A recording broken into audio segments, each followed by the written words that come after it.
Good morning, everybody. Thank you for joining us this morning for Why Won't My Client Do Anything? Depressed and Deactivated Consumers, which will be presented this morning by Nirmala, Dhar.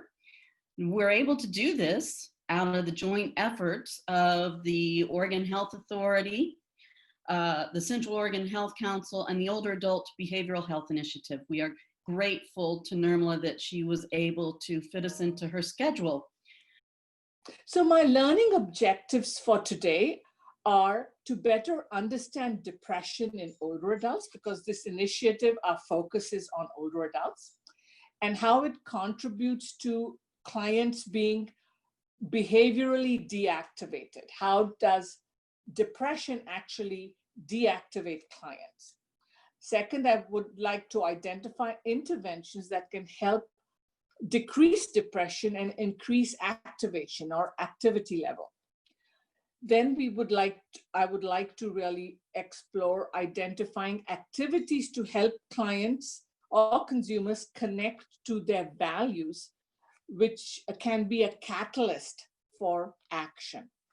And lastly, we learn about some validated screening tools for depression, pain, and loneliness. So those are my learning objectives. And for some of you who don't know me, I am a licensed clinical social worker with over 30 years experience in behavioral health, much of it in community mental health programs.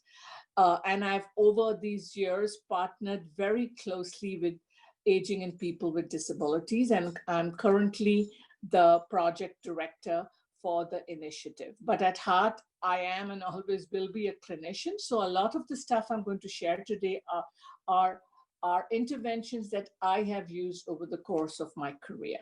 Next slide. So how many of you have asked this question? Why is my client stuck? You know, they don't seem to be moving towards the goals we've talked about. They're not moving anywhere on the treatment plan or care plan. Why is my client stuck? Next slide. And I'm sure that has evoked a diversity of emotions and feelings in you, such as feeling frustrated, maybe even feeling a sense of failure. What am I doing that it's not working? A lot of doubt, tons of anger, I'm sure, burnout, where you don't feel, that it's making a difference. And then, importantly, just lack of professional gratification. And I'd like you to take a moment to think about that these are real feelings that we all experience when we have clients that we are unable to engage, or we feel we've not got a good handle on how to help them. So I just want to acknowledge these feelings. Next slide. I just put together some characteristics of what some people call difficult clients, or clients who are difficult to engage, or clients who have complex needs, that evoke that important question, why is my client stuck? Some of these clients lack the ability to productively use insight into why this behavior, why am I doing this, why am I feeling this way? They lack that ability for many reasons, and which we are going to unpack. They fail to engage or adhere to treatment.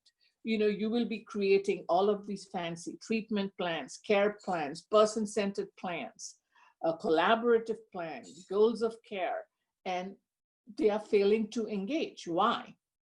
That's the question you're asking. They cannot see their role in their own behavior, that, hey, maybe I'm playing a role in whatever is happening in my life. That is that insight piece. They're often unreasonable and demanding. How many of you have clients who call several times a day or several times a week, or they're known in the clinic as demanding, or people just shun the thought of, oh my gosh, that client is coming in today, because they come across to you as unreasonable and demanding. They're often avoidant. They will avoid, they will not confront whatever the issues are. They frequently blame, deny, or accuse. So it's never their fault, or it's not, I can't do it, it's always someone else. They become highly escalated. Very quickly, they can be provoked to, getting upset or angry. They create upset, frequently they create upset and distress everywhere around them. It could be in their home, in their families, it could be with caregivers, or it could be with a treatment team or a case management team, such as all of you who are on this training today. And they're often labeled as difficult. And I would caution, all of you in terms of using label, because then what happens is we then have a built-in bias, and we tend to see the client from that lens as difficult. And what I'm going to be looking at today is, what are some significant aspects of depression that really make some of these characteristics, highlight some of these characteristics in those clients that we sometimes call difficult. Next slide. So the first thing, and I know we have a variety of audience members. All of you are not mental health professionals, so I'm going to do some basic know the signs and facts of depression, and then really look at how is it different in older adults. Next slide. So here are some common symptoms of depression: depressed moods, sadness, hopelessness, loss of interest in pleasurable activities, sometimes called anhedonia. Sometimes it's irritability and anxiety, loss of energy, and this constant feeling of like malaise or fatigue, and there is no medical cause for it. Feelings of worthlessness, guilt, and helplessness, and then difficulty concentrating, having problems with your memory and decision making. Next slide.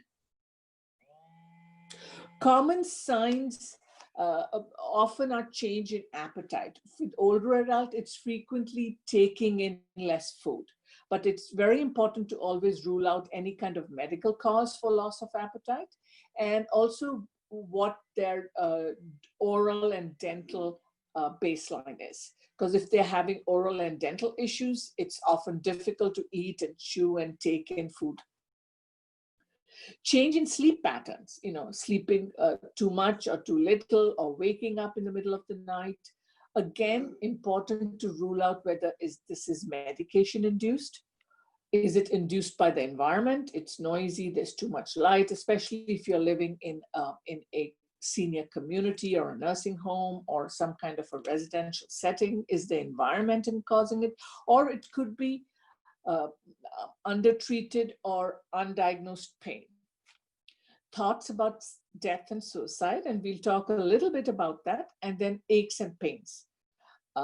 These are common signs. Next slide.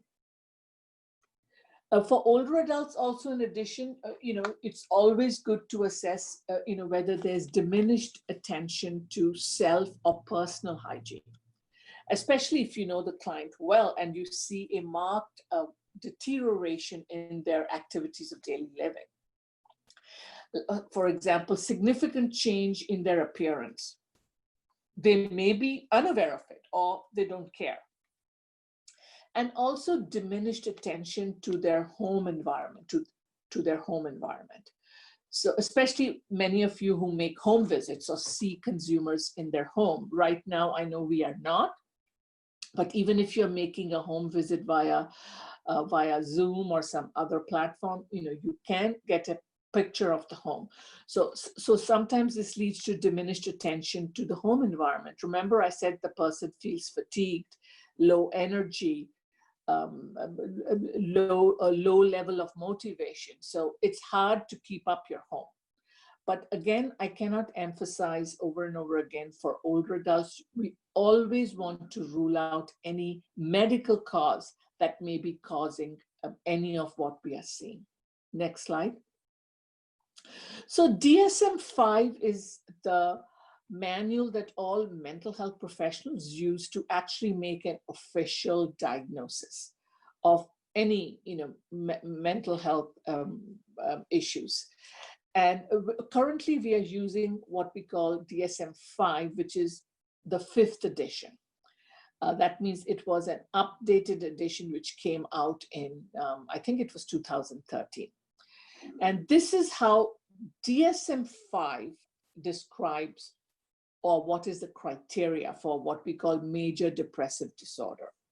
You have to have 5, at the very least 5, or you can have more of the following. I'm going to read them out, present during the same 2-week period. So that's important. These symptoms have to have persisted for 2 weeks continuously and contiguously. So it's not one week at the beginning of the month and 1 week at the end of the month. So here is the criteria. And remember, the minimum you have to have is 5 symptoms. Depressed mood most of the day and nearly every day. So it's not depressed mood occasionally. Remember, we all have blue days, bad hair days, we get out of the wrong side of the bed. That is not depression. This is your mood is sad and depressed most of the day and nearly every day. And why do I say most of the day? And that's in DSM-5, because there are some cycles during the day. Some people are more depressed at night. Some people are more depressed at day, or their mood improves.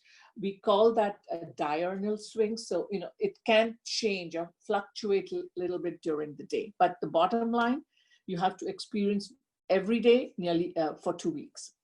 Diminished interest or pleasure in almost all activities, especially activities which you enjoyed. It could have been working in your garden, reading a book, socializing with friends. Suddenly you drop, or gradually you drop all of them. They don't give you that kind of pleasure, or you no longer have that like zest for life.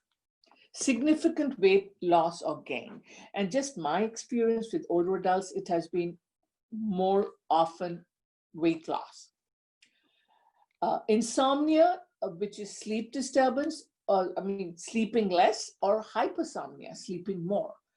I know clients who sleep 20 hours a day who are depressed or barely sleep at all. And what happens with those who don't sleep at all? It adds on to irritability and insomnia when you haven't had restful or restorative sleep. Then there's agitation and slowing down, which that's what retardation and psychomotor agitation is. It's kind of an internal feeling, but it's also sometimes expressed externally by just being slowed down or just being angsty. Fatigue or loss of energy, which is very common but difficult often to distinguish or differentiate in older adults, because they may have other medical comorbidities which can also make them feel fatigued and loss of, such as pain disorders. So important to figure that out. Feelings of worthlessness and guilt, diminished ability to think, concentrate, or make decisions. Very important. Especially it's prominent in older adults. And recurrent thoughts of death or suicidal thoughts or ideation. So you have to have 5 of these or more to actually get a DSM-5 diagnosis. Next slide. How do these symptoms again differ in older adults? I've been kind of commenting it all along, but just want to highlight some. That sadness of mood is present, but it's often masked by like anxiety and irritability, especially if you're not sleeping well and you're anxious, especially. So that is more prominent. But very important, impaired cognitive abilities may be marked, such as what we just talked about, inability to concentrate, ability to think and remember clearly, inability to make decisions. Those are all cognitive abilities, and they tend to dominate the clinical picture in older adults. And guess what happens? They often get misdiagnosed with dementia, that this looks like a dementia. And so depression is never identified or treated. So very important to realize that complaints of aches and pains dominate. That means physical symptoms dominate. So it's less about, I'm feeling sad,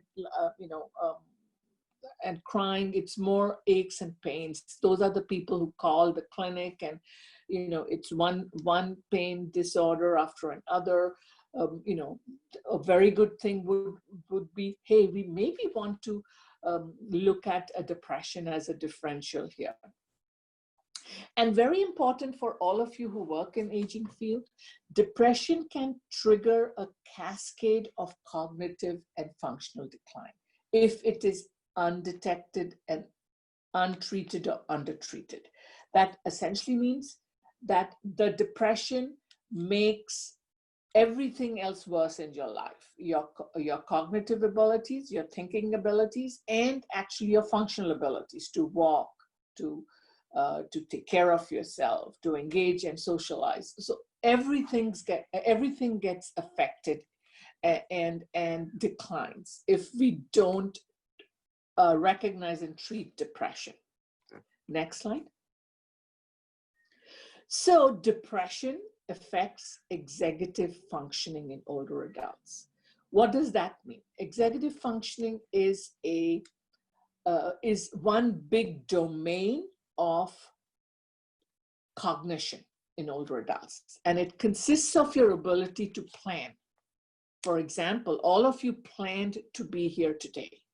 It took some work. You had to register, you had to put it in your calendar, you had to take the time off, you had to remember it's today, you had to come in at 8:30 and log on. So can you see, it took a lot of planning to get this done. That is your executive function. Now apply that to an older person who is having executive function problems and is depressed and is trying to plan their daily routine or trying to plan taking their medications and seeing the doctor. It's a huge, huge endeavor. Second is working memory, your ability to hold small facts in your brain and complete a task. Your decision making, your motivation to get up and do things, your ability to respond to feedback, inhibition. That means you can put the brakes on, behavior which may not be acceptable. Mental flexibility, your ability to move nimbly from one task to another, from one thought to another. Task initiation, that is that oomph to get up and get started. That sometimes we call it drive, but here it really means your inability, you don't have that drive to start a task. It's very difficult, whether it is getting up and taking a walk or getting up and starting your shower.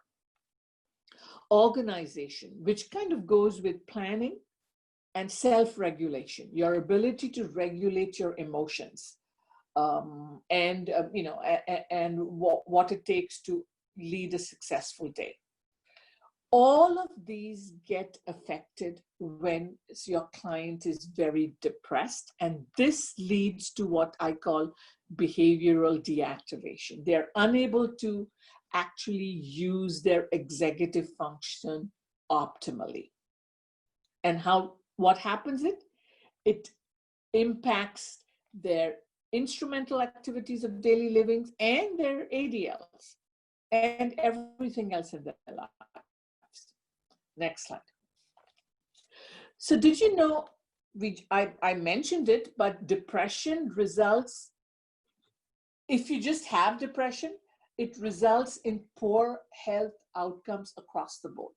And it's way worse if it's undetected and untreated. So it makes outcomes worse: hip fractures, heart attack, cancers, and increases mortality. Essentially, depression is a significant predictor of cardiovascular disease and death.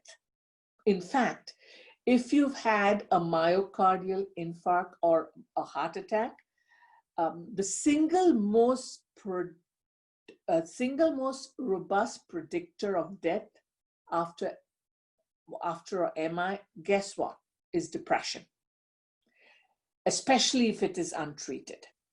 In cancer, as high as 58% of older adults with all kinds of cancer have a significant depression. So how many of you are checking on that with your clients or patients who have cancer? Are you also screening for depression? Because all the literature says 58% have a cancer. And look at hip fractures. Hip fractures and depression are associated. When you have a hip fracture, it is associated with depression and frailty. So you can see depression really impacts health outcomes in older adults, and how important it is for us to screen and treat depression. Next slide. A word about suicide. Remember in DSM-5, I mentioned, one of the symptoms or criteria is suicide. And this is one of my take-home messages for you today, would be using this framework. It's called the 5 Ds of suicide for older adults. And it's a good way to remember what are those key features of suicide in older adults, which is very different from younger adults. One is depression. There's the presence of depression. In younger adults, there may not be a presence of depression, but in older adults, almost 97% who died by suicide have a mood disorder or a psychiatric disorder such as depression. Disease or disability, that would be 3 or 4 or 5 chronic diseases like arthritis, COPD, you just name it, cancer. Third is disconnectedness or social isolation and loneliness, and through our initiative we have really highlighted this issue of social isolation and loneliness more so now during COVID-19. Deadly means. More than half of all completed suicides who were older adults have died by suicide. They have used lethal means, which essentially is guns. And lastly, demography or demographics. The highest risk group for suicide are white males, 85 plus. So this is a good way for you to keep this framework in your mind, which is the 5 Ds of suicide for older adults, so that you can apply it the next time you see an older adult in your practice or on your caseload who is experiencing or expressing, or caregivers are saying they're concerned, that you kind of look at this list. And if you check most of them, then they're at high risk and they should get a more official assessment. Next slide. I also briefly want to talk about this concept. It's actually a hypothesis. You won't find this in DSM-5. It's called vascular depression, which essentially means that cerebral vascular disease may predispose, precipitate, or perpetuate some geriatric depression syndromes. So this hypothesis is supported by the comorbidity of depression, vascular disease, and vascular risk factors. So I just wanted to bring it to your attention. I'm not going to spend a lot of time on this, but I just wanted you to know about this. And when you get the slide deck, you can read a little bit more about it. But on the next 2 slides, I kind of talk about what's the difference. Next slide. So what's the difference between the DSM-5 kind of depression in older adult and vascular depression? Remember, vascular depression is a hypothesis. You won't find it in the DSM-5, but it's real.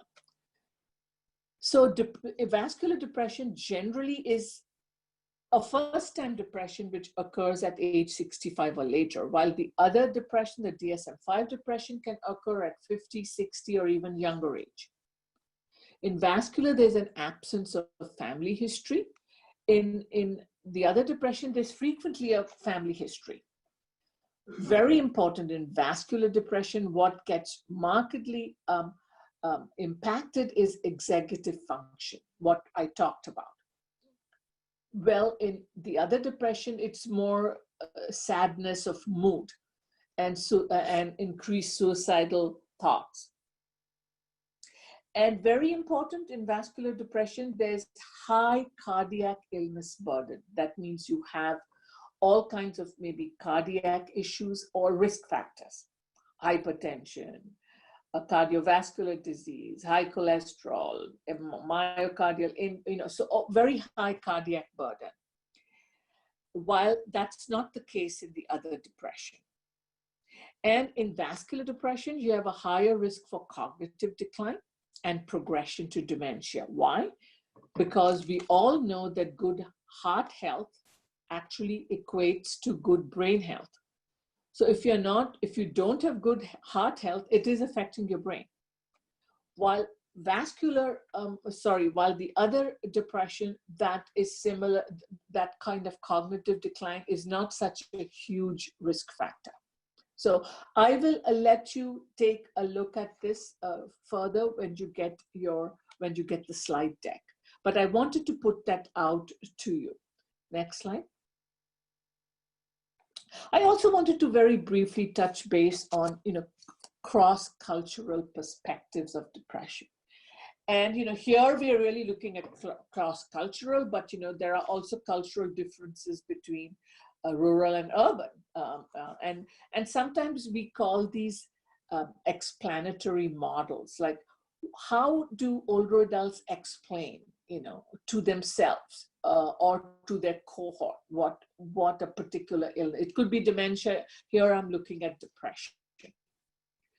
So this study was done in the UK, where they wanted to explore and compare beliefs about the nature and cause of depressions, and to suggest ways in which these beliefs act to facilitate or deter older adults from seeking help.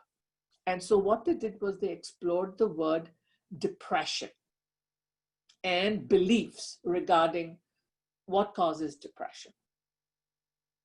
And what they found out was depression was, among this cohort of older adults in this study, depression was often viewed as an illness arising from adverse personal and social circumstances that accrue in old age, that they accumulate as we grow older. So white British people and Black Caribbean people in Britain define depression in terms of, I have low mood and I feel hopeless. While South Asians, which would be people residing in Britain from the South Asian subcontinent, which would be India, Pakistan, Nepal, Sri Lanka, and Bangladesh, they frequently describe a depression as worry. So can you see? You can miss the point if you are asking them, are you depressed? And well, they don't associate with that word and instead say, I'm worried. And what the study found was that there was different attributions between ethnic groups for this word. Next slide. So what is the implication? That a social model of depression is closer to the beliefs of older adults than the traditional medical model. And so making culturally appropriate inquiries about recent life events could be used to facilitate a discussion about depression. So it's very important to understand what is the vernacular they use, or what is the culturally appropriate term that this group of people use. Sometimes it's an idiom. So that we are actually reaching out to those individuals who perhaps have a depression and that we need to screen and treat. The study went on to say, our data suggests that many older adults would respond to probing by primary care providers about their mood. So health and social care professionals, such as all of you, need to be sensitive to the language of depression used by different ethnic groups. And I would challenge you on the phone to figure out which is your largest ethnic or cultural group, or is there a huge rural and urban divide where you are? What is the language those groups of people use to really express depression, especially if you're older? Next slide. So in plain English, what is depression?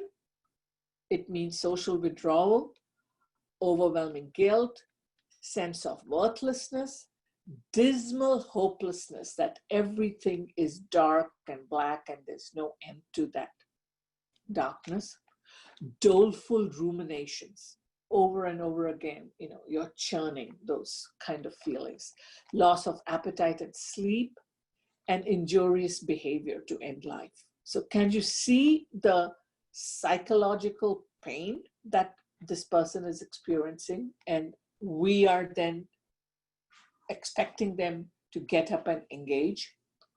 So I just wanted to evoke our empathy at some level, and then really look at how can I help my client who's experiencing this, and on top of it, the executive dysfunction that I talked about, which leaves them deactivated and depressed. Next slide. So we are now moving on to really, what are some tried and true interventions that I have used over the years. At the very end, you will see my bibliography that I want to share with you all who want to do a deep dive. So I want to begin by the triangle of depression, and this really is the basis for cognitive behavior therapy, CBT, which is an evidence-based talk therapy, and in fact the gold standard for treatment, which is a combination of talk therapy and medication. And the sad fact is that the majority of older adults are never offered talk therapy. For whatever reason, there's some kind of an inbuilt bias in providers. So they don't refer older adults for talk therapy. But this is the triangle of depression. Thoughts create feelings. Feelings create behaviors. And those behaviors reinforce our thoughts. It's very simple triangle, which is the basis for CBT. Thoughts, feelings, behaviors, or actions. So behaviors are observable, that you can see the behaviors. A behavior in depression would be sleeping 20 hours a day, would be a behavior. Another behavior would be you're no longer pursuing your interests, like going to church or meeting with friends. That's an observable behavior. Next slide. So this kind of breaks it down a little bit more. So what are thoughts? Nobody likes me. I always mess up things. I'm no good. I'm a burden to my family. Feelings, sad, anxious, self-conscious, angry. They have added body here. Your body's obviously no energy. It's feeling tense. And the behavior is you withdraw from others. You stop doing things you enjoy. So can you see how this is a circuit? That each thing feeds on the other, and it is a perpetual circuit. And that's really what CBT looks at. And how can we break this? Next slide. Rumination. Remember, I talked about doleful ruminations, which is a core feature of depression and actually anxiety too. What is rumination? And you are wondering, why do I have a picture of a cow here? Depressed people often think about the misery of life. They mull over events and do not problem solve. So what is mull over events? It keeps churning in their head. Rumination refers to the way certain animals, such as cows, eat, storing their food partially digested in a special stomach called a rumen to be brought back up or regurgitated later and chewed. That is what rumination is in depression. The constant rehashing of memory serves to feed and prolong depression. It is negative events, okay? The constant rehashing of negative events. Rumination then leads to withdrawal, inactivity, and more rumination. And most psychologists and scientists feel that rumination really serves a function of what we call escape or avoidance. I just want to escape this. I just want to avoid whatever I need to confront. So They feel that is the function. Next slide. So in rumination, you're likely to focus, I said, on negative, both in recall and in your memories. And they envision the future in a negative way. Nothing will change. Everything will be dark. The world is a bad and frightening place. These negative thoughts make us feel even more depressed. And guess what? Rumination impairs your ability to problem solve. Even if you come up with a solution, rumination creates self-doubt. No, I don't think I can do it. No, I don't have the ability. And that prevents you from carrying out a plan. And rumination also impacts your social support network. How many of you live with someone who's depressed or live in a residential setting where there are people who are very depressed? When someone is constantly ruminating and hashing out and is negative, it does impact the social support network too. So it's very, very important to, first of all, recognize rumination and then work on eliminating it. Next slide. So remember I talked about CBT, and the first triangle was thoughts.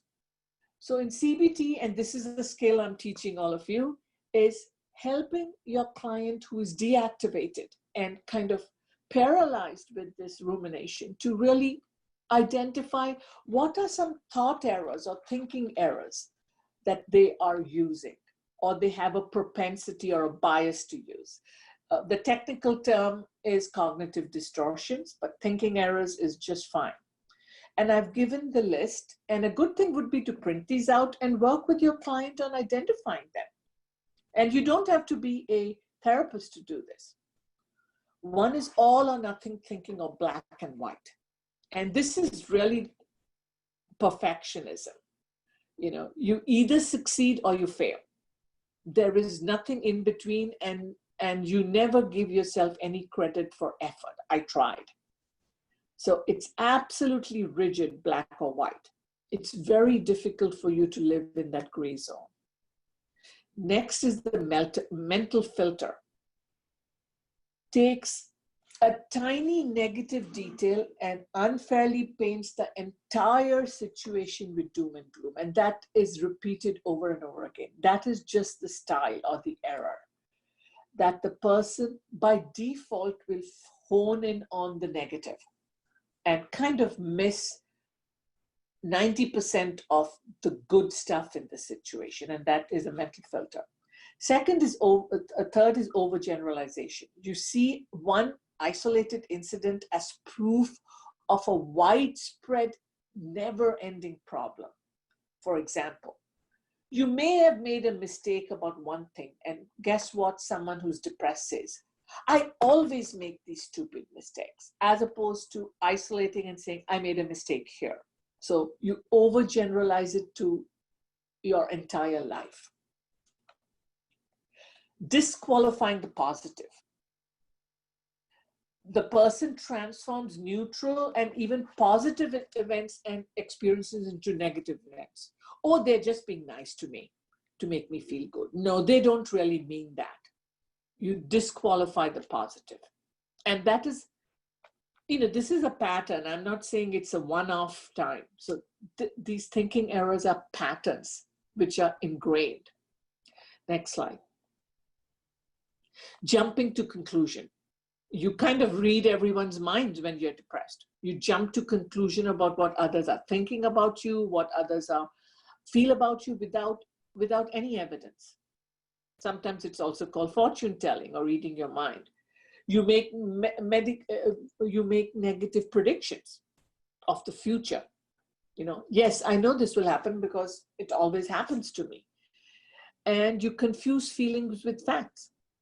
That is the thinking error of jumping to conclusion. The next one is magnification or minimization. You either magnify or you shrink an event depending on which side you're looking through those binoculars. Emotional reasoning.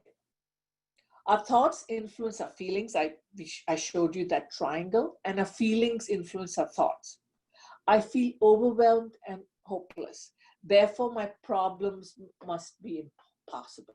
Can you see emotional reasoning? I don't have the energy. That means my problem, I can't tackle it. Next slide. Should statements. The little word should can create havoc. Replace it with like to or get to, as opposed to I should do this. That is laden with guilt and shame. Instead of saying I would like to, or I would like to get there. So removing those should statements. Labeling and mislabeling. Anytime you say to yourself, I am a, followed by some kind of a label, stupid, a failure, no good, followed by a negative noun or adjective, you are labeling yourself. I'm such an idiot. I always do this. I always make mistakes. Personalization. We take the responsibility for actions of others and events outside of our control. And this is the root of shame and guilt. Someone else has exploited and abused you, but you feel shame and guilt about it. Instead of saying, no, it is the other person's responsibility. So these are the 10 common thinking mistakes people with severe depression make, which kind of thwarts any desire to be active, robs you of any little ounce of energy or motivations you may have. So it becomes critical for you to work with your client or consumer to kind of point at, hey, let's look at these 10 common thinking mistakes.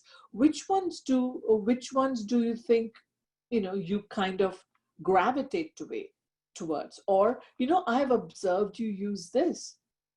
So I'm hoping you're able to use this. Next slide. So in CBT, we do something called identifying automatic negative thoughts. Remember, I talked about the thinking errors. So people have these automatic negative thoughts. And here is a set of questions, and and that ant means A-N-T, automatic negative thoughts. Here are a list of questions for you to challenge those automatic negative thoughts that your client is having. First of all, identify those thoughts. Is this thought helpful? Is there another way of looking at this? What evidence do you have for this? How would someone else see this? What advice would you give someone else? Is this a fact or an opinion? So can you see how you are challenging those automatic negative thoughts or ants? Next slide. So how can you help your client with their thinking errors so that they have more of that, they reclaim more of that energy and that motivation back? Next slide. So you want to help your client change those ants, which are the automatic negative thoughts, into pets, positive, empowering thoughts. And this is all straight out of CBT, okay? A cognitive behavioral therapy. Next slide. So the next step is your brain thinks predominantly negative thoughts. However, these automatic negative thoughts can become a bad habit that no longer serves you. So what you're encouraging your client to do is notice their automatic negative thoughts and employ simple techniques to challenge them and control them. Turning off an unending flow of negative mental chatter is one of the best things any of us can do for overall happiness and mental health. Next slide. So you can encourage your client, hey, press the pause button on negative thoughts. We all have mental tapes that we play over and over again in our head. Some of us tend to believe these stories, or sometimes we call them our narratives in our heads. though they might have little basis in reality. These are just tapes that you have playing in your head. Help your client identify the thinking error, challenge those thinking errors. Remember, I gave you those set of questions. Challenge them by saying thoughts cause feelings and that all feelings are not facts. Next slide. This is a simple thing we teach in CBT, that you help your client take a piece of paper and draw 3 columns. And I've given you how to do it here. You just label the leftmost column automatic thoughts or self-criticism, middle column thinking mistakes, which would be one of those 10 errors, and right column alternative rational thought or self-defense. And remember, I said these automatic thoughts just pop into your head. Every time they pop into your head throughout the day, write that down in that left column. Then go through each negative thought and then write down, what thinking mistake am I using here? Or what is the distortion? And then last column, honestly evaluate it and talk back to that distortion in the last column. The key is to write down a rebuttal that you actually believe. If you're struggling to come up with a valid defense for your thinking error, ask a trusted friend, ask your case manager, ask a family member or a minister. Hey, I'm really having an honestly difficult time coming up with a rebuttal. Can you help me? This is my most frequent negative thought. Next slide. An easier option. If it's hard for your client, they're elderly, may not be able to put down on paper, you can tell them depression whispers bad things in your ears about your capabilities, about who you are. You can't do anything right. You're stupid. Look at the mess you've made. You're ugly. Replace these words on your soundtrack with positive words and change your thoughts. And remember, this is practice, practice, practice. In time, actually, research shows that you will create new neural pathways. That means you actually develop new neural pathways. And those old pathways of these kind of constant tapes will actually wither away and die and fall off like a branch like a dead branch from a tree. Next slide. This is something I've used a lot with my clients. Turn down the volume of your critic. Like I said, we all have this kind of tapes or critics in our head. It's like a dog barking or a loud radio. You always have an option to turn the volume down, which essentially means you have the power to decide how much you're going to listen to it. I've said there, we all have an inner critic. Listening to the critic is negotiable. For example, this is a dog barking that is chained. So the imagery is that you're walking away from the dog who's chained. So guess what? The barking becomes less loud. And the radio, you just take the knobs and turn it down. So this is kind of using imagery to encourage your client to remember to turn down that critical self-talk. Because guess what? People who are depressed focus a lot, spend a lot of their time, energy, and turn up the volume on their critical self-talk. Next slide. Another easier option, whenever you see yourself in your mirror, say something positive about yourself. Help your client carry flashcards to remind them of their positive traits. Actually write it down with them. These are some positive traits I have. These are some strengths I have. These are some good things I've done over my lifetime, so that they have them handy. I used to also tell people to put little stickies on the mirror. If they had a hard time coming up with saying something positive about themselves in the moment, they would see the sticky and repeat it. Next slide. How can I help my client learning how to problem solve? Remember, this is an executive function which gets impaired. When you're having all of these thinking distortions, You are feeling, loss of energy and fatigue. The oxygen has just been, is just depleted, and how are you going to problem solve? When it seems like you're carrying the weight of the world on your shoulders. So how can you help your client with that so that they get more activated? Next slide. People with depression tend to have thoughts that get stuck in their head. We already talked about it. These are those narratives or the stories or the tapes which keep going over and over again in your head. Help them identify that as a problem. Next, help them identify potential solutions, and then help them pick one to take action on. Next slide. So it's actually a very simple method. Step one, identify the problem. Whether it is they are sleeping 10 hours a day.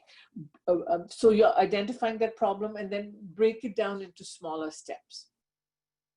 Brainstorm and write down as many ideas as you can that might help solve the problem.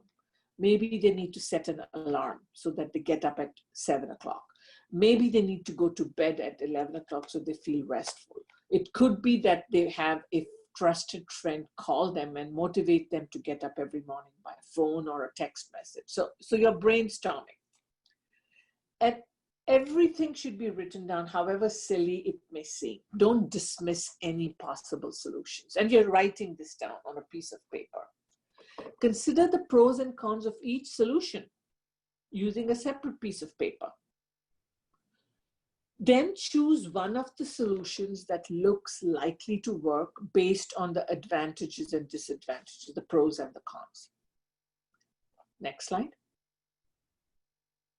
Plan out step by step what you need to carry out this solution. What, when, how, with whom, for what could cause problems? How can you get around these problems? Is this realistic? So you're really exploring all of this with your client. And then sixth step is carry it out. Carry out the plan. Seventh step is review how it went. Was it helpful? Did you achieve it? If not, what could you have done differently? Actually giving kudos for having tried. And then if you achieved it, step 8, you would consider something else. Now, this is a true and tested template for problem solving. And one of the evidence-based treatments for depression in older adults called PEARLS, the PEARLS program, behavioral activation, uses problem solving as a core intervention.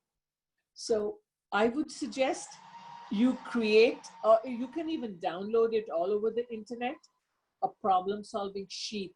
Make several of them, keep them with you, so that when you meet clients, you can sit down. Part of your session would be, hey, let's figure out how to problem solve this, and go through the steps. Always leave it in writing. And writing is a best practice, especially for older adults, and especially for people who are having any kind of cognitive issues, whether it is a mild dementia or a traumatic brain injury or a severe depression. So this is a evidence-based template for problem solving, and it is used widely in CBT. Next slide. How can I help my client who's deactivated? He has no energy to do or want to do anything. How many of you have clients like that?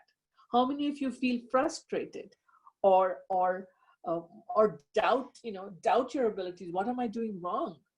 How can I help my client feel more energetic to do things? Next slide. So why do we get stuck? We've been talking about it. The less we do, the more depressed we become, correct? You're no longer fulfilling your role function. You're not getting up and engaging with the world. You're not getting up at 7 o'clock and having breakfast, but you're sleeping. So the less you do, the more depressed we become. The more depressed we are, the less we do. Can you see the vicious cycle? So lack of interest and pleasure equals inactivity and isolation. Okay. Next slide. So the other second thing, remember I said I'd like y'all to take home the 5 Ds of suicide. I'd like you to take this second message home. the rationale behind problem solving, which we just talked, and behavioral activation. When you feel bad, you do less. That is, when you feel depressed, you tend to do less. That means you just sit, or you sleep, or you're deactivated, or you don't engage in your care plan. And pretty much soon you feel depressed, and so does your care team. Next slide. What is behavioral activation? And this is an evidence-based depression treatment for older adults in itself. Remember, CBT is cognitive behavioral therapy. This is just the behavioral therapy part. That means, yes, thoughts are important, but this therapy really focuses on the behavior part of cognitive behavioral therapy. So what does it do? It increases your client's engagement in activities that provide enjoyment, and a sense of accomplishment. That means, in CBT jargon, that means you engage in activities that bring you pleasure and that give you a sense of mastery. Pleasure would be enjoying listening to your music collection or sitting out in your garden. Mastery, accomplishment would be cooking your breakfast, actually pulling the weeds in your garden, or going for a walk, which was on your schedule. So a mix of these activities. This is kind of the one sentence mantra for behavioral activation. Behave first, feel later, which means action first, feelings later. And it's an outside-in approach. In plain English, it essentially means you act according to a plan or goal. If the plan or the goal is you're going to get up at 7 a.m., dress up, call your caregiver who will meet you at your home, and then you're going to go for a 30-minute walk. That's the plan. So you act according to the plan, not on feeling or how you're feeling. So it's not that, I'm not feeling good today. I'm feeling depressed today, so I'm not going to go for my 8 o'clock walk. That is the antithesis of behavioral activation. So you actually follow the plan and not your feelings and how you're feeling. How many of you heard of very depressed clients saying, you know what, I'm not feeling good. I don't feel like doing it today. When I feel like doing it, I will do it. Behavioral activation is just the opposite. Also, this kind of therapy helps client connects with their values and utilizes structure and activities to lead or live a valued life. Next slide. So in plain English, it is difficult to feel depressed and have low self-esteem and guilt if you are regularly engaging in activities that bring you a sense of pleasure or accomplishment. It's really hard to then feel depressed. So that is basically the bottom line in behavioral activation. Next slide. In behavioral activation, and actually in some other modalities too, like motivational interviewing, acceptance and commitment therapy, we help our clients identify their values. So what are values? Values are how you want to live your life. We all have them. And it may be good for all of you on this training today to list what are your values? What are those things that are important to you in your life? They are statements about how you really want to lead your life and what is important to you. And values with your clients should be determined for all areas of their life, for their family, social, education, hobbies, volunteers, spiritual, romantic, So you're helping them actually identify values in all of these areas of their lives. It could be kindness, connection. I want to be more connected to my grandchildren. I value that. I want to participate in my church because my faith is important to me. So whatever your values are, that's what you're going to use in motivating your client to become active. Next one. So here are some questions to ask if your client is struggling or you are struggling. What matters to you? Who relies on you? Who inspires you? Because that may give you a hint about their values. What causes do you care about? The environment, about politics, you care about children's issues. Like, what causes do you care about? What are you grateful for? What gets you out of bed each day? And I think that is such a key, important question. How do you want to be remembered? So these are just questions to help your client think about what's important to them if they are stuck, or this may just be a good exercise in itself. Next slide. So what we want to do is values clarification. Once they come up with their values, with your help or without your help or with the help of their family, you want to then elicit what we call discrepancy by placing the current behavior in the context of current values or desired future.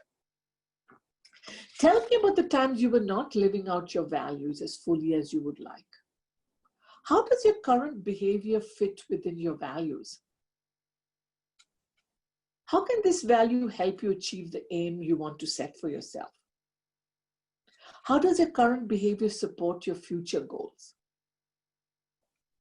If one of your value is that I want to optimize my health, I want to remain healthy and active, and if you're sleeping all day and not exercising, you are going to show that discrepancy to your client and ask them, how is this behavior supporting your future goal of being healthy and active?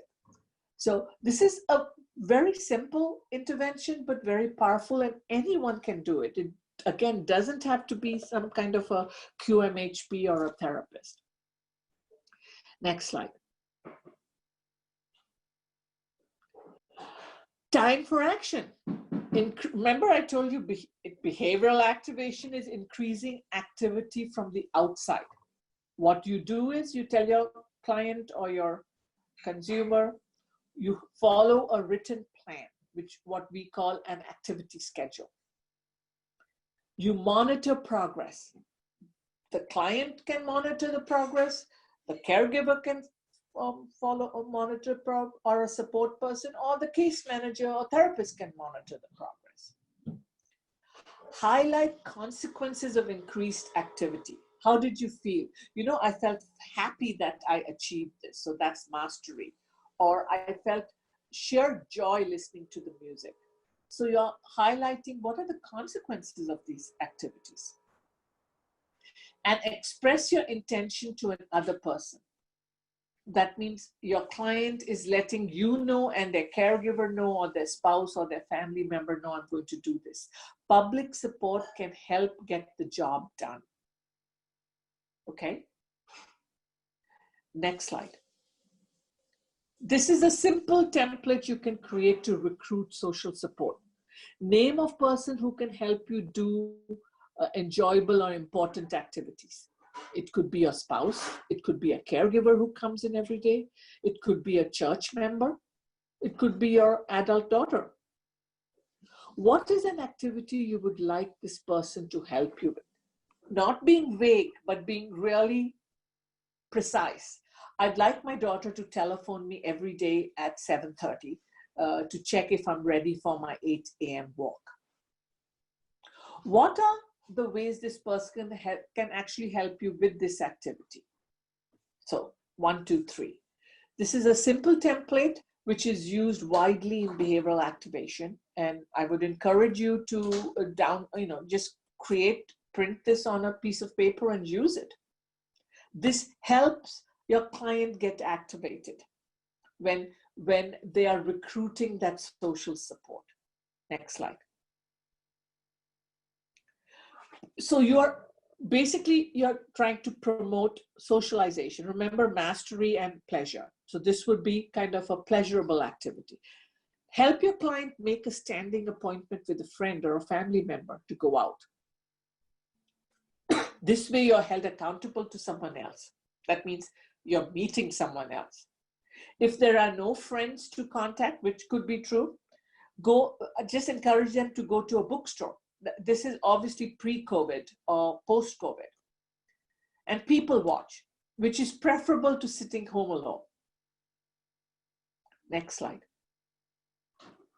You're going to be the cheerleader and the coach here, enhancing motivation. What do you think will happen to you without this treatment? How would your life be affected if this problem went untreated or you didn't change it? What's going to get in the way of your doing this? What are the costs and benefits of doing this?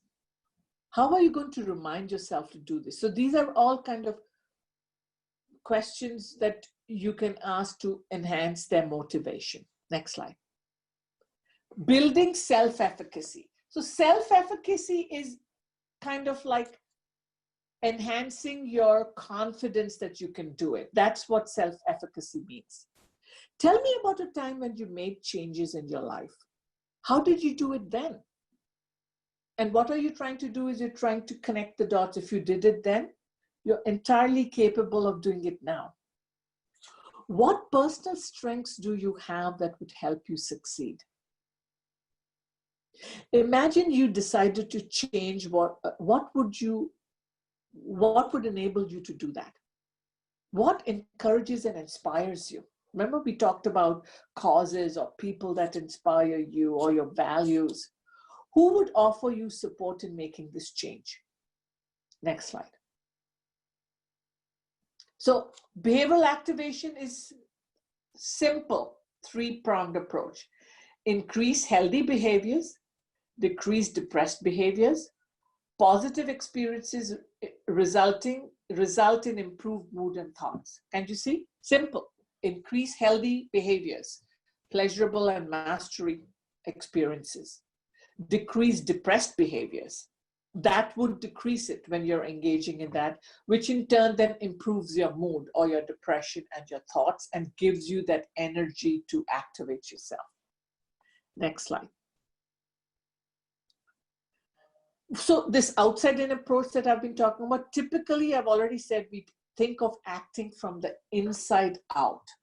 We wait to feel motivated before completing a task, or we respond to our internal states, such as sitting in front of the TV when bored or listening to that critic in our head. No, I'll wait till I feel motivated.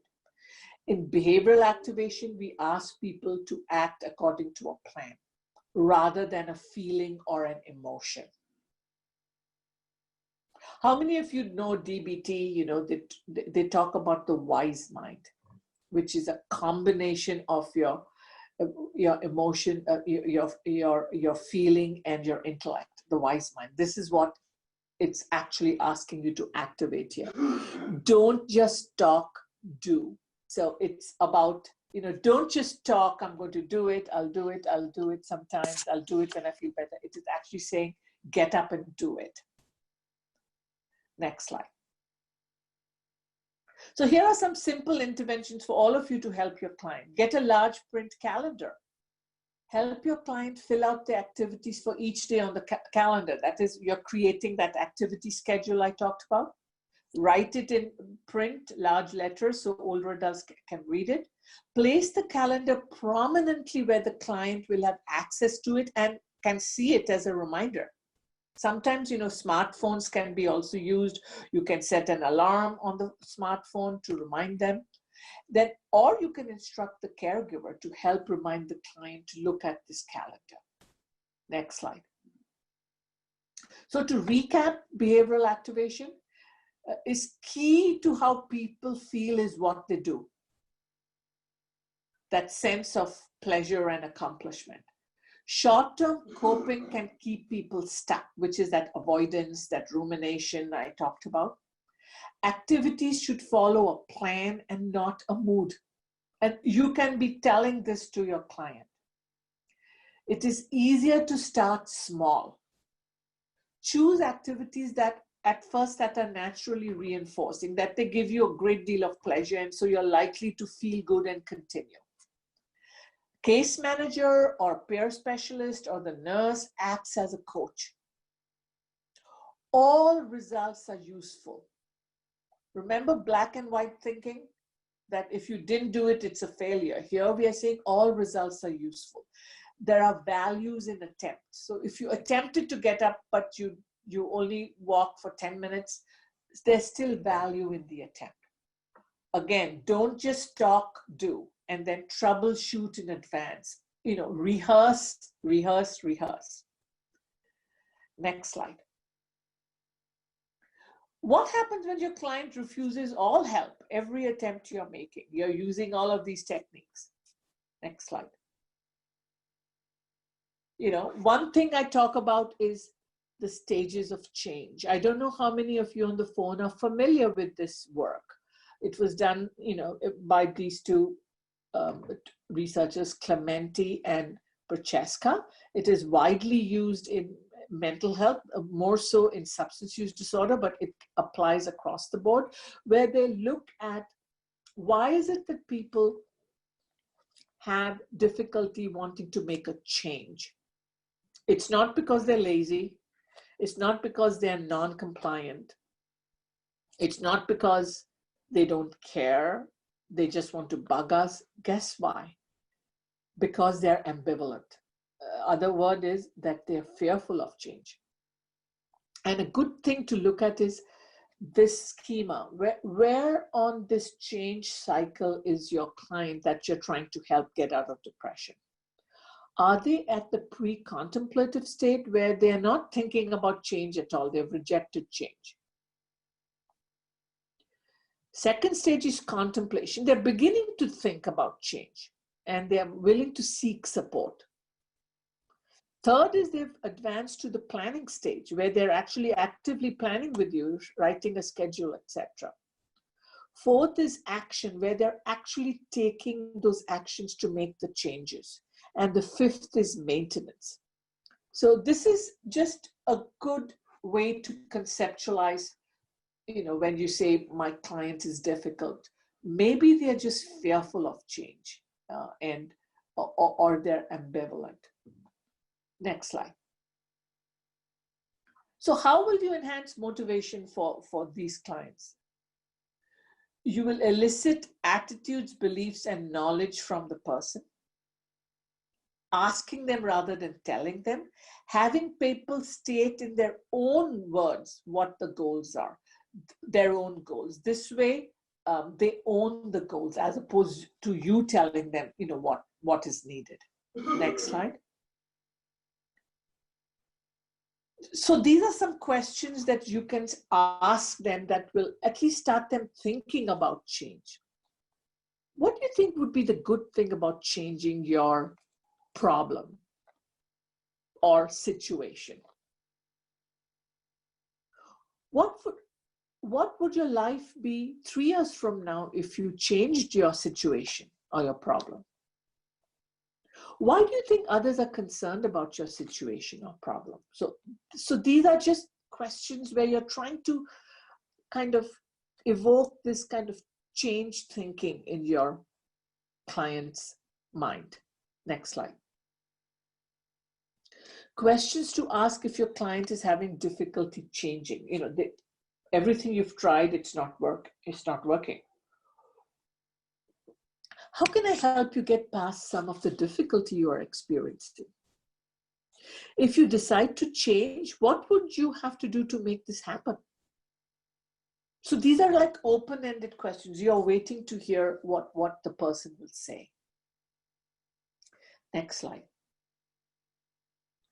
Questions when your client has little desire to change.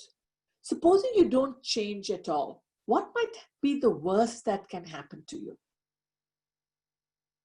Someone may say, if I don't take my diabetes seriously, I could die in 2 years.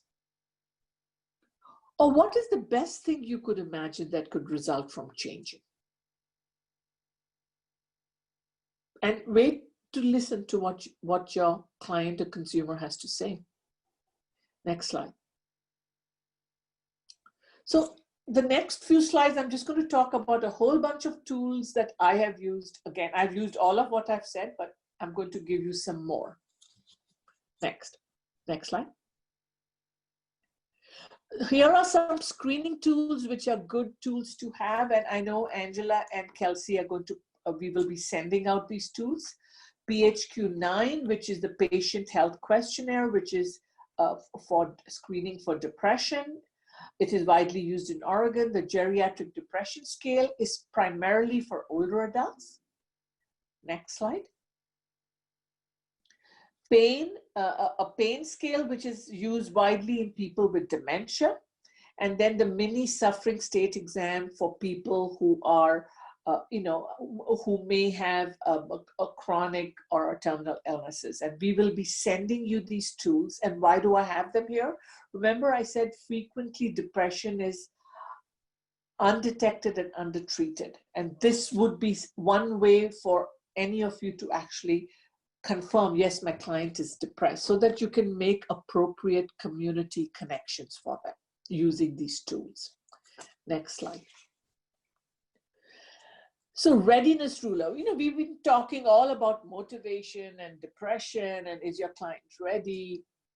So the one thing is in this whole scheme is how important is it for your client to do this? That would be their willingness to change. Do they have the confidence in their abilities that they can make the change? And then, is it a matter of priority? So can you see how they're a little bit different? Importance is, it's important enough that they want to change. Confidence is that they have the ability. And then readiness is that it is a matter of priority. It is top in my list of things to achieve. You need to be making that assessment with your client. Next slide. And here is something we use in motivational interview. It's called the readiness ruler. You ask the person, remember, I said what readiness means, importance, confidence. So you ask them to, place their readiness on giving them a number. What changes are you considering? How important is it for you to make this change? How confident are you that you're going to make this change? How ready are you to make this change? And when they give you a number of 3, that should kind of raise a red flag for you that maybe I need to be helping them, buffer or brainstorm or rehearse so that I can move them to action.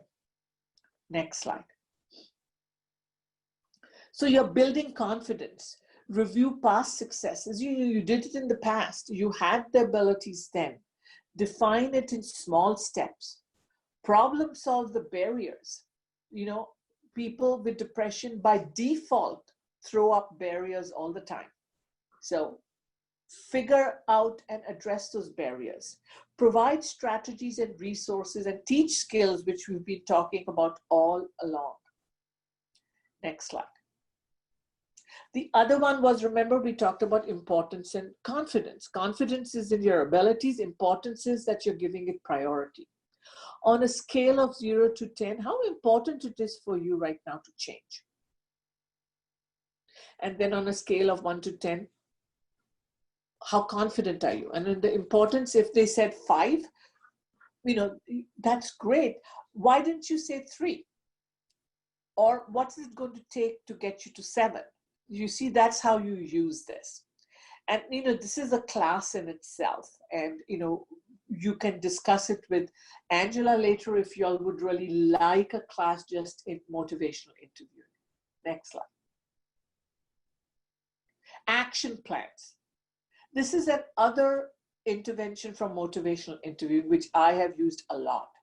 Remember, depression action plans can help take the guesswork out of where to get started each morning.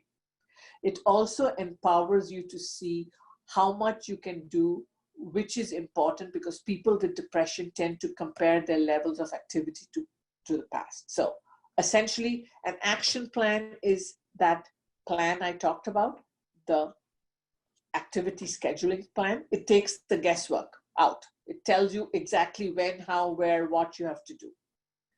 At those times of inertia, it's easy to get discouraged. Remember, most depressed people say, I'm going to feel better before I'll do it. Action plans are opposite. You do and follow the plan. So at those times of inertia, this is critical. But giving up the idea of getting anything done can make you feel powerless and perpetuate feelings of depression. Instead, fight back with an action plan. So I would highly, highly recommend an action plan. Next slide. And I've given you an example here. These templates are available free of charge all over the internet. So you're free to download an action plan and use it with your clients. Write it, give it to them, and check back on those plans. Next slide.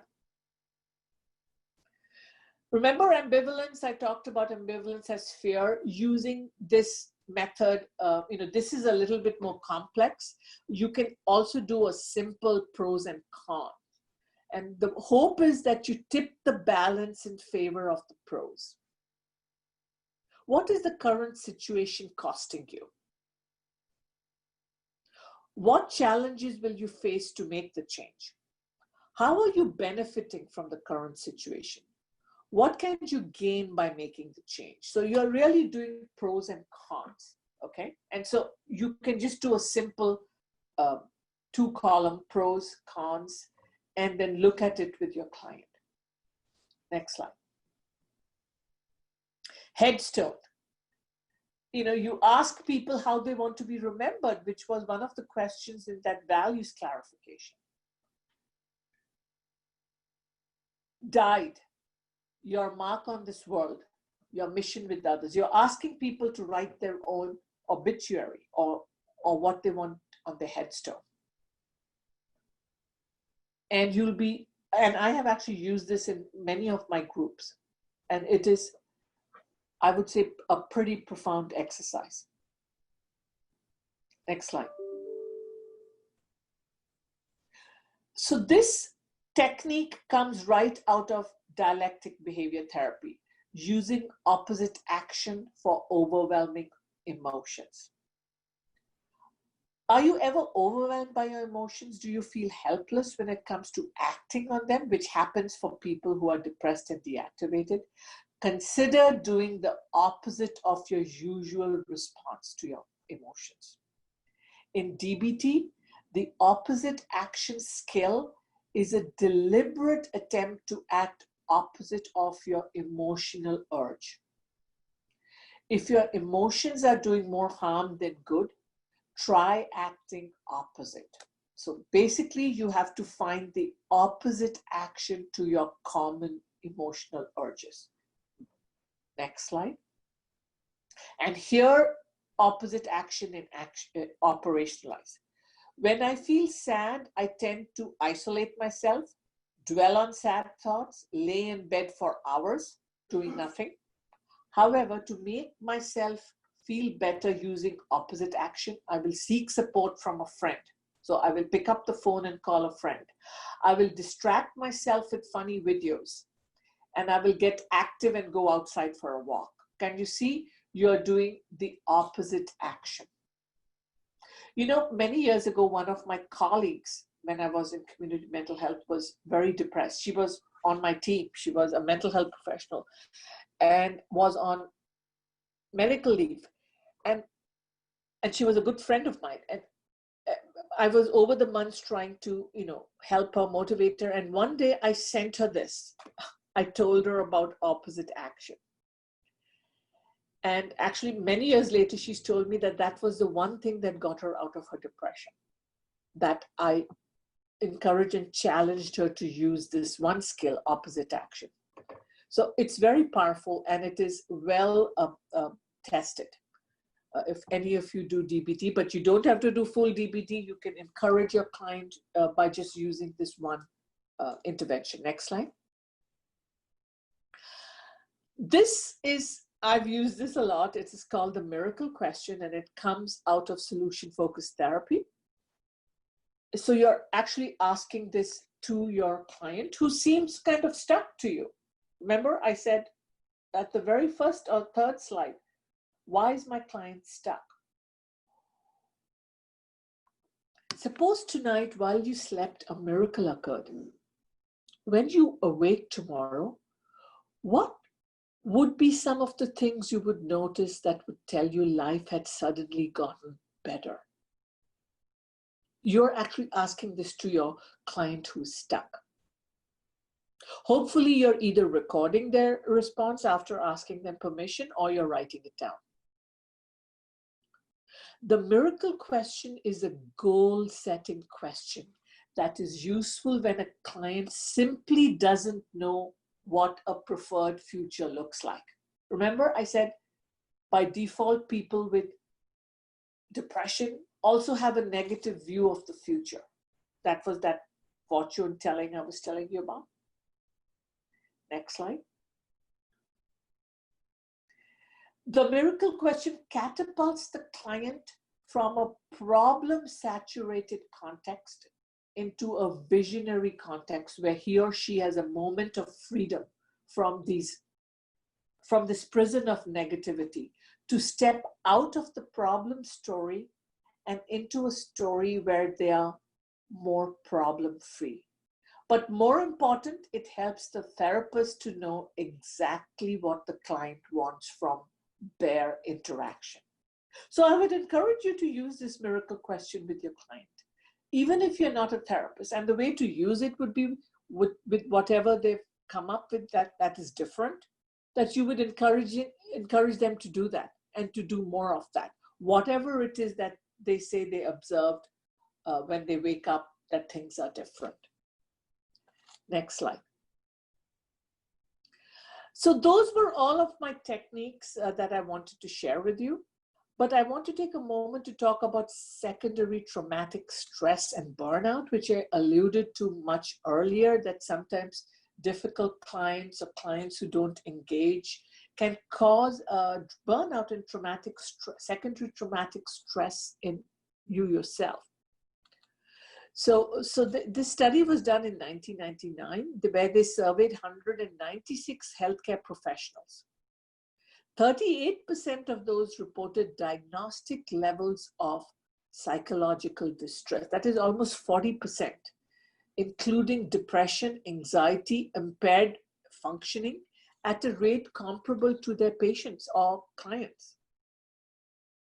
Working with clients with complex care needs can be satisfying and very meaningful, but providers can sometimes feel drained, upset, and frustrated, leading to burnout. Sometimes in responding to the pain and distress of our patients and clients and their families, the ability to understand and manage one's own emotional reaction is paramount in preventing and managing what I call secondary traumatic stress. Next slide. So what can you all do wherever you work in your organizations? Encourage staff wellness. We work in the human services field, in healthcare, in mental health, and home health. Those are all, can get pretty difficult sometimes. So encourage general wellness. Encourage and incentivize activities like exercise, meditation, yoga. As an organization, foster a culture that allows clinicians to seek support if they are feeling any kind of traumatic stress, keeping caseloads manageable and providing sufficient mental health benefits, whether it is through your employee program or through your health insurance. Provide education targeting trainings that create awareness of emotional stress and the importance of self-care. And lastly, many of you, if you're managers yourself or you're on teams with supervisors, facilitate staff wellness through management strategies such as reflective supervision. How many of you receive reflective supervision?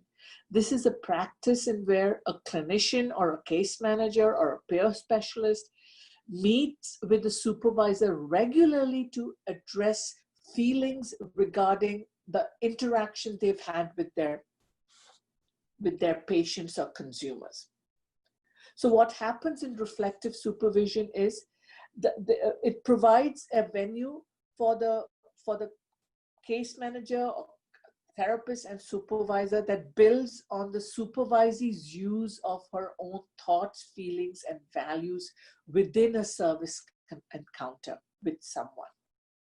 And then it provides an opportunity to reflect and think deeply about their work, their own role and responsibility in helping them understanding how they impact others and how they are in turn impacted by the work they do. And that's what reflective supervision is.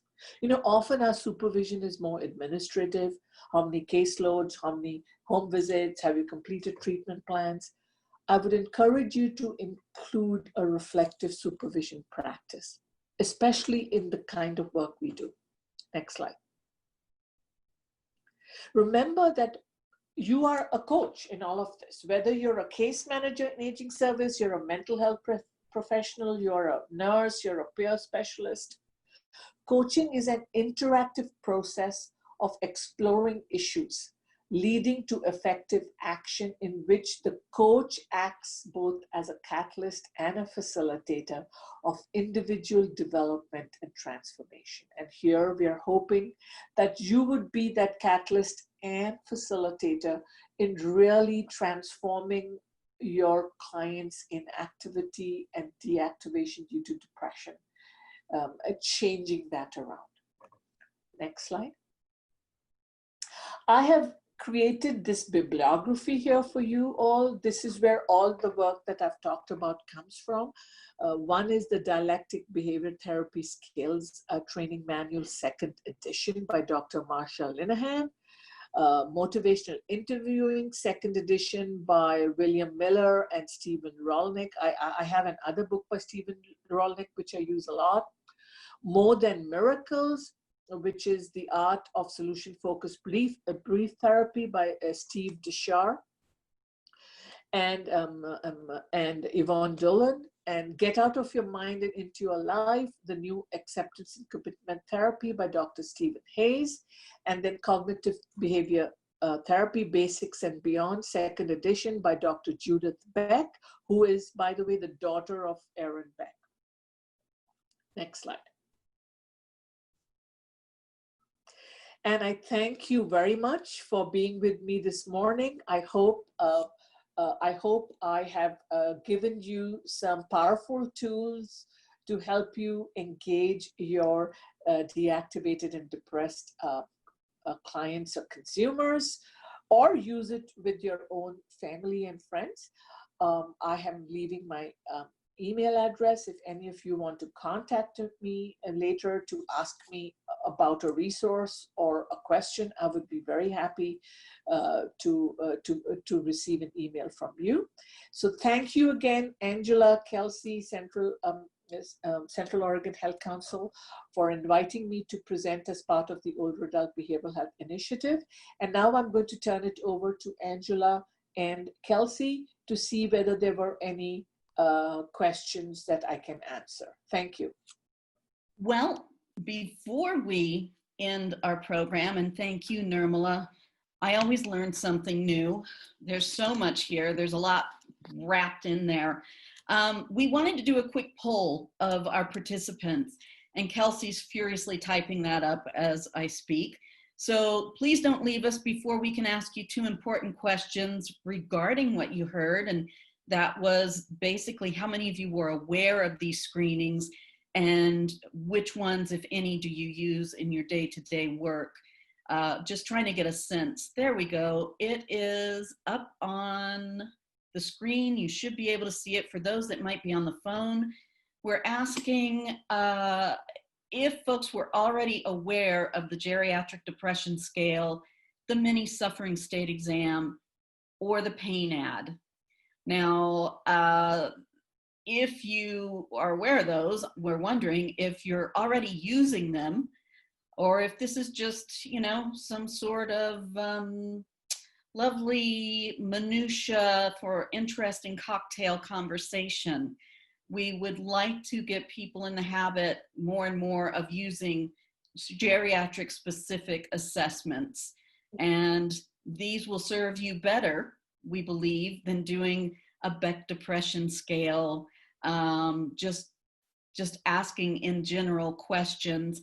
These are evidence-based, obviously. You don't have to work very hard at scoring them. So hopefully, there we go. All right. 76% were already aware of the geriatric depression scale. Only 18 for the mini suffering, and close to 30 for the pain ad. So who's using them every day? Well, we've got maybe almost 20% that use the GDS, the geriatric depression scale. We really hope that once we get you these materials that you will find them useful and work them into your day-to-day work life. We know that for several of you out there that your agency entity does not encourage doing, let's call it clinical assessments. But you can also take a look at these and be familiar with the questions and work those into your interviews or your conversations with your clients. Okay, we are not offering a CME for this presentation, but we will be offering NASW CEUs. So you can watch your email for some materials to come through. So those of you that didn't make it in time to sign into EADS or are wondering where's the EADS code, we don't have one today. Sorry for the confusion. Today will be NASW credits. Our questions, yes, we will be giving you the PowerPoint. And Shanita Yateen asked a very specific one that Nirmala is going to have to answer. So Nirmala, I'm going to turn this over to you and let you take a whirl at it. What is the question? Oh, sorry, I thought you were seeing it. Okay. Shanita asked, do you have a specific problem-solving template for older adults that you can recommend? No, actually, the template which I shared on the slides, that is the template for problem solving. And it is actually used in the PEARLS program, which is an older adult specific depression evidence-based practice. So it is the steps that I gave, you know, on my slides. That is the template. Okay. If you would like, Shanita, I can send you one by email from the PEARLS program itself. Wonderful. I happen to have Shanita's email, so I will do that. So I'm wondering if folks would also weigh in what the information that you heard today. There was a lot of writing. It requires clinicians, counselors, whatever your role is, to really be able to walk with your client and walk them through this.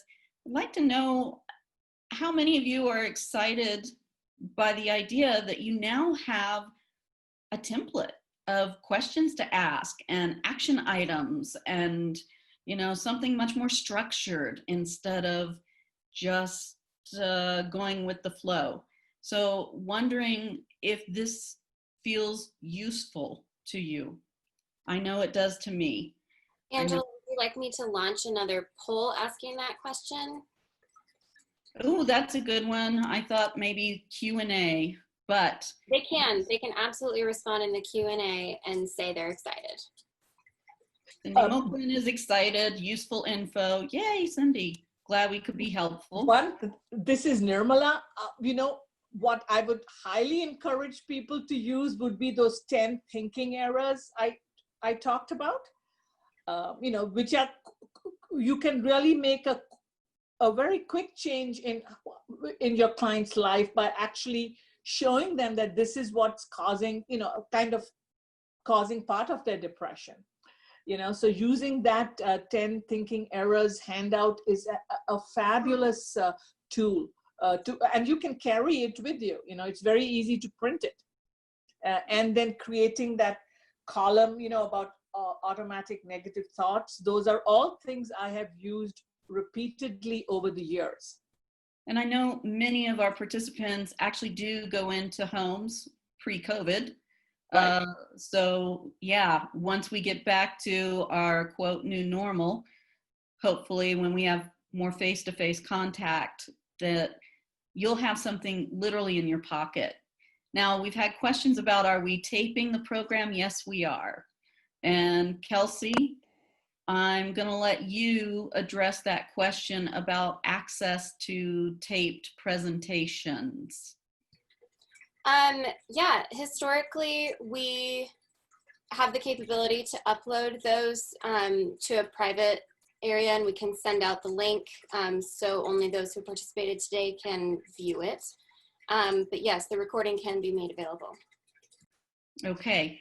I know that several have asked for training purposes of their staff. They would like to be able to present this again. So Angela, this is Nirmala, Angela and Kelsey. If a good question to ask maybe is looking at what we presented today, what would the participant think they would like a further training on? From what we've talked about today, would they like trainings on the screening instruments, how to read how to really interpret them, or some other skill? I would be curious to know. Okay, I have just enabled the chat box. Participants, if you see the little bubble at the bottom of your screen that says chat, you can now enter your responses to Nirmala's question in there. And this is Nirmala again. And the exciting news is that Angela has done a really great job of scheduling trainings for the summer. My next training is exclusively on behavioral activation, which is an evidence-based depression treatment for older adults, where we'll spend the entire 2 hours on the nuts and bolts of behavioral activation. And I have heard that training before. It is awesome. The nice thing about Nirmala's trainings is that they are always practical. It's not a data dump. So you always leave with things that you can use immediately, really. So we'll make sure that we get you those assessments. And if you found your way here by accident, which I don't know how that would happen, but if you did, let us know. We'll put you on our distribution list and you'll receive the flyer for Nirmala's August 4th training on behavioral activation. So please, we want to keep you all informed. We want to keep you up to date on best practices for older adults. Okay. And I'm wondering, Kelsey, if there's anything that came in through the chat box on, what trainings people would like. Yes, I see 3 responses so far. One says a training on the screening tools and interpretation. Mm-hmm. Another one says the nuts and bolts of behavioral activation, and also one on the mini suffering scale training. Mm-hmm. And the last one says more on the ID values. Okay, more on how to identify values. Okay. Yeah. Those are all great topics in itself, and they could even be like Angela and Kelsey, they could also be like smaller trainings, like shorter trainings. right. This was a 2-hour one, like, having sometimes, we have like a lunchtime short 30-minute or 40-minute training on just how do you identify values your patients or clients have. What are some tools, whether we are using ACT or motivational interviewing. So that's absolutely doable, and I will leave it up to Angela and Kelsey to see how y'all want to create those trainings. But I would be very willing to present on. Well, that's good to know, Nirmala, because we scheduled a quote Nirmala series in the fall. We've got to schedule in our calendar to present more often, and maybe what we do is this time around we do a theme of sorts around assessment yes. And evaluation, and what goes into a really thorough gero assessment, the screening tools. Absolutely, I'd be very happy to. We've gotten 2 more suggestions. One that says more on changing your thinking, act first, think second. And another one about how this applies to self-care programs. Okay. And for the person who wrote more on act first, think later, please come to my behavioral activation training, which Angela, I think you said is August 4th, correct? Do not hold me to that. If I don't have a calendar in front of me, okay, I am not going to say, but we will be sending out our series flyer again, which will have it. Yes, so the entire training is about that. So whoever wrote that, I'll be covering it in that training. And by the way, the bibliography at the end, I would highly urge you, if any of you have not, the Marsha Linehan book is really good, the skills, DBT skills, and you can use it. I use DBT skills across the board. It was initially created by her for borderline personality disorder, but really you can use it with people who are very depressed, who are anxious. So I would highly recommend, if you were to look at one book, that is a very skill-focused book. The first one by Dr. Marsha Linehan, who happens to be, by the way, in our backyard in Seattle at University of Washington. So I would encourage people or your organization to buy that book. And the other one would be the solution-focused brief therapy, by Stephen Dhar. And I myself like ACT very much. Which is the book that you'll have listed there, but there are many other books available on acceptance and commitment therapy. What is different about this therapy is they use metaphors. That's one of the core components of this therapy, is the use of metaphors. So, can you speak a little bit more about that? The use of metaphors? ACT? So it's really, they use metaphors and stories to actually illustrate the technique or the change they want you to make. So it is, and it really comes from a Eastern, from Eastern traditions. So it's a combination of Eastern and Western traditions in therapy, as is DBT, by the way. Dialectic behavior therapy, for those who know DBT, it is heavily influenced also by Eastern thought, not just Western. Well, so we might have to do a series of East meets West. Yes. Yes.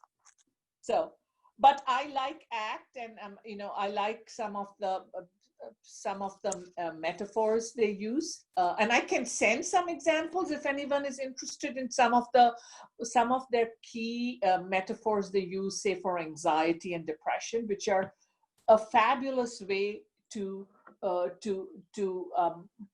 actually engage your client.